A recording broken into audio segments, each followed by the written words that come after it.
Go.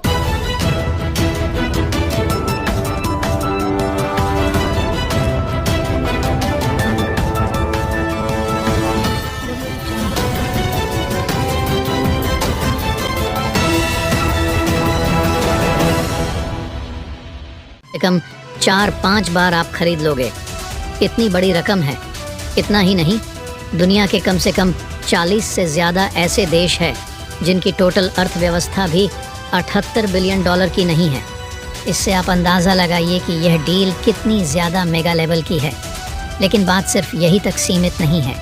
बात करें इस डील की दूसरी डिटेल की, तो आपको बता दें कि यह डील करीबन शुरुआत में 20 सालों के लिए होगी। यानी कि इस डील के तहत हम 20 सालों तक कतर से गैस खरीदेंगे। लेकिन इसमें एक एक्सटेंड ऑप्शन है, यानी कि डील को 20 सालों के बाद भी 2050 तक बढ़ाया जा सकता है। और देखिए, बात सिर्फ पैसे की, इकोनॉमी की या जीडीपी की नहीं है, बात पर्यावरण की भी है।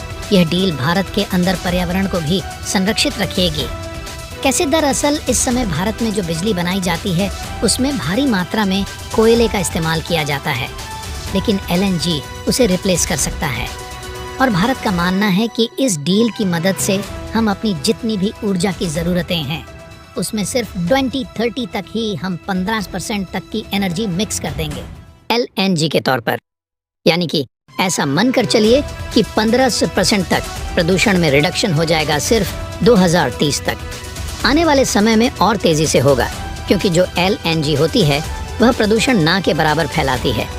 खासकर कि कोयले के मुकाबले तो कुछ भी नहीं फैलाती। यानी कि इस डील के तहत हम अपने देश में सस्ती ऊर्जा उपलब्ध करा पाएंगे तमाम इंडस्ट्रीज़ को, तमाम लोगों को। इसके अलावा प्रदूषण में कटौती कर पाएंगे और ये गैस हमें सस्ती भी पड़ेगी। जी हाँ, आप लोग इसी का इंतज़ार कर रहे होंगे। तो आपको बता दें कि इस डील के तहत हमें 6 बिलियन डॉलर का डिस्काउंट मिलेगा। दरअसल इस डील के अनुसार कतर हमें 70 बिलियन डॉलर की जो गैस देगा वह एक्चुअल में होगी 76 बिलियन डॉलर की। ऐसे में वह हमें 76 बिलियन में देकर 6 बिलियन डॉलर तक का डिस्काउंट देगा, और यह बहुत बड़ी रकम है। अगर हम इसे भारतीय रुपए में बताएं तो करीबन 7,000 करोड़ का डिस्काउंट हमें कतर देगा इस गैस डील पर।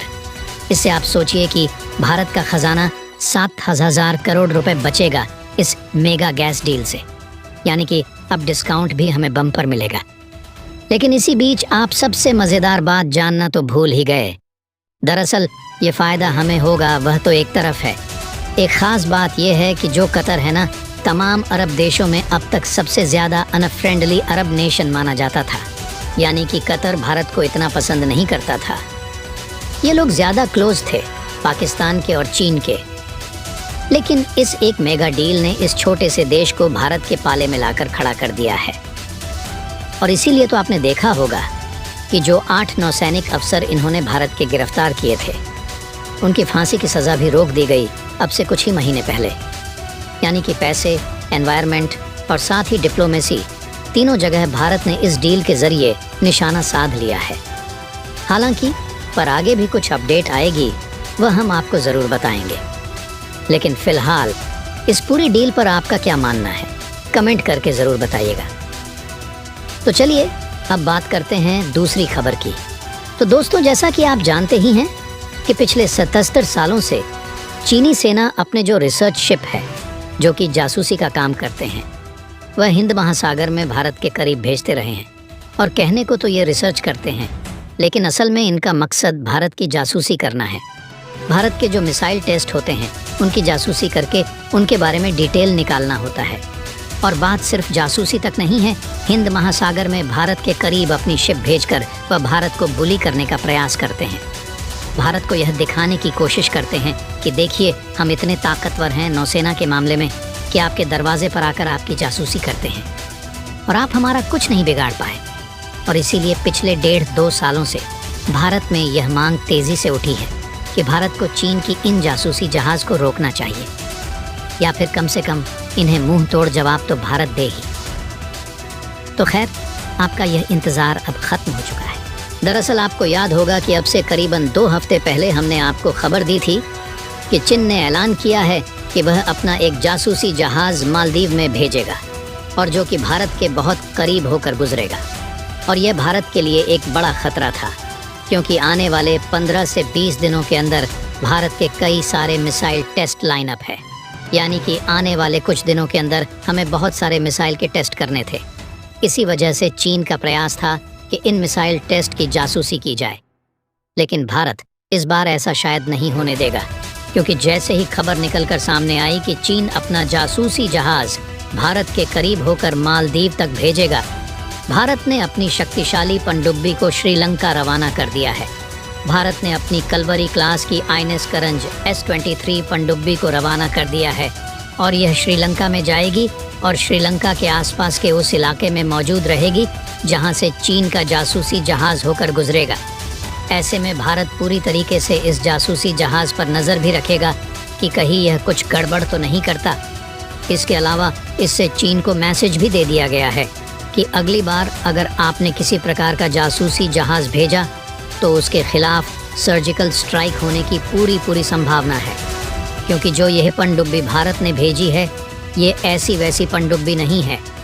ये एक प्रॉपर अटैकिंग पनडुब्बी है जिसमें खतरनाक मिसाइल लगी हुई है, जो कुछ ही मिनट के अंदर चीन के इस जासूसी जहाज के चीथड़े उड़ाने में सक्षम है और कुछ ही मिनट में इसे समुद्र के अंदर दफन करने की इसमें क्षमता है। इसके अलावा एक मैसेज मालदीव के लिए भी है कि अगर आप भारत का विरोध करके चीनी जहाज़ों को या चीनी नौसेना को इनवाइट करोगे तो आपको भारतीय नौसेना का मुकाबला भी करना पड़ सकता है। ऐसे में आपका छोटा सा देश दो जॉइंट देश के बीच में फंसकर एक पॉलिटिकल क्राइसिस में जा सकता है। यह बात मालदीव के लोगों को अच्छे से पता है कि जब दो ताकतवर देश एक छोटे देश में लड़ते हैं तो ताकतवर देश का कुछ नहीं बिगड़ता। लड़ाई में भारत चीन का कुछ भी नहीं बिगड़ने वाला। बिगड़ता है वहाँ जहाँ लड़ाई होती है, यानी कि मालदीव का सब कुछ बिगड़ेगा। ऐसे में भारत का मैसेज साफ है कि मालदीव चीनी नौसेना से दूर रहे। उसके लिए यही बेहतर होगा, वरना परिणाम उसके लिए घातक साबित होंगे। इसके अलावा पिछले कुछ दिनों में भारत ने हिंद महासागर में जो कमांडो ऑपरेशन किए हैं और अब जिस तरीके से चीन के खिलाफ एक शक्तिशाली पनडुब्बी को उतारा है, इससे दुनिया को भी हमने मैसेज दे दिया है कि भारत एक स्लीपिंग जॉइंट था जो अब जाग चुका है।